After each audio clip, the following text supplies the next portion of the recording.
Welcome to TYT Sports, everybody. Jason Rubin here with you. This is like take 4 of doing this. Let's just have full disclosure. Urban Meyer, hats off to you. And not just you, Urban Meyer. The rest of the coaching staff for Ohio State deserves so many shout-outs. Rick Strom tweeted this out yesterday. You guys remember Rick Strom, TYT Sports alum. Offensive line and co-offensive coordinator Ed Warner. And so running back coach Stan Drayton, offensive coordinator QB coach Tom Herman, and defensive coordinator Luke Fickell, because that game was so well managed by the Ohio State Buckeyes. Everybody on that field was playing in their prime potential, and so is the coaching staff. I truly feel that college football comes down to play calling and coaching, more so than putting all of your weight on some player on the team. Except for Vince Young, when you go way back to one of the greatest college football games to ever be played, Texas versus USC, Vince Young really put the team on his back, and it wasn't so much the play calling in that game that it was his superhuman ability. But who also went superhuman, Ezekiel Elliott. And yes, the offensive line played an amazing game, and they gave him holes that any running back would dream of, because there was, I think it was his second touchdown run. I mean, he could have walked in if he wanted to. But there's a lot of credit going to the offensive line where it deserves to go. At the same time, Ezekiel Elliott was shedding tackles in the open field, finding holes, making moves to add yards after contact. And Ezekiel Elliott's going to be just a fantastic talent to watch going forward. If he stays at Ohio State, look out next year. That's got to be your Heisman favorite. And if he moves to the NFL, it'll be great to watch him play there, because he's got open field moves. He's got explosive ability. And, his numbers, they're kind of on the low end. 36 rushing attempts, 246 yards, and 4 rushing TDs, all national championship game records. Actually, he passed Vince Young. Speaking of national championship game records, the rushing yards Vince Young set back against USC, Ezekiel Elliott blew that out of the water. And it was his career-high 36 carries on that game. Again, those 4 touchdowns, though. My God, must be nice to be Cardale Jones, who's only thrown 94 passes in his college career. 94 attempts, because he's only played against Wisconsin, Alabama, and Oregon. And there's got to be credit given where credit is due. Cardale Jones was the third-string quarterback. You might remember him back in November for saying, I didn't come to Ohio State to play school.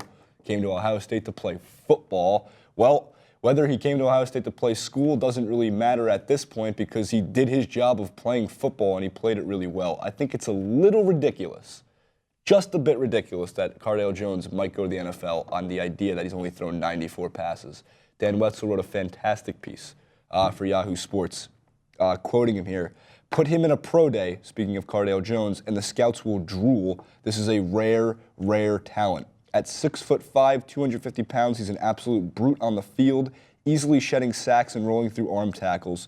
He showed a canny ability to sense pressure in the pocket and deal with it while still looking downfield for an open man.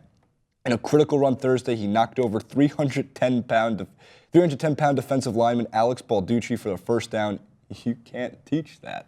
And that's true, you can't, but it's a snap judgment. Yes, he has some uncanny abilities on the field, and it looks like he could be a great quarterback, but he should absolutely stay at Ohio State for another year, and he should stay as Ohio State's quarterback.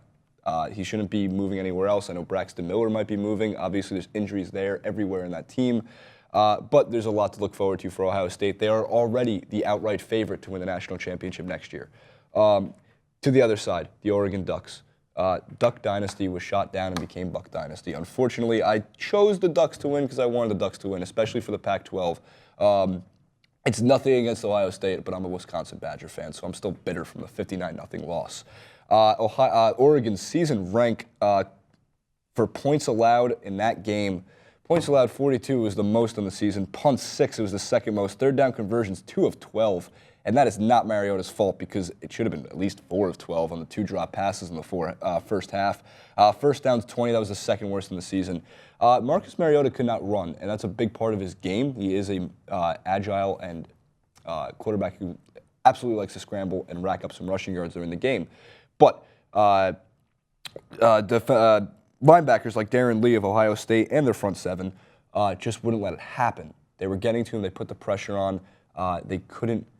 They spied on Marcus Mariota, and anytime he tried to get outside and make a run for the sideline, he was picking up a yard or two, just over-exhausting himself when he should not have been. Because in the pocket, Mariota looks like a fantastic quarterback. He has the demeanor of a Heisman winner.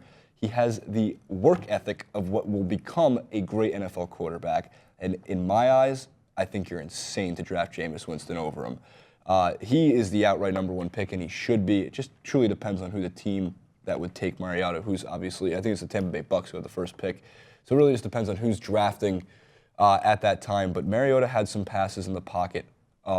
Step up, 3-step drop, right in, accurate on a line, beautiful. It looked like NFL caliber quarterbacking from a player who kept his head held high. After the game, they asked Mariota, "Are you coming back next season? Are you declaring on the draft?" He said, quote, "That is the last thing on my mind."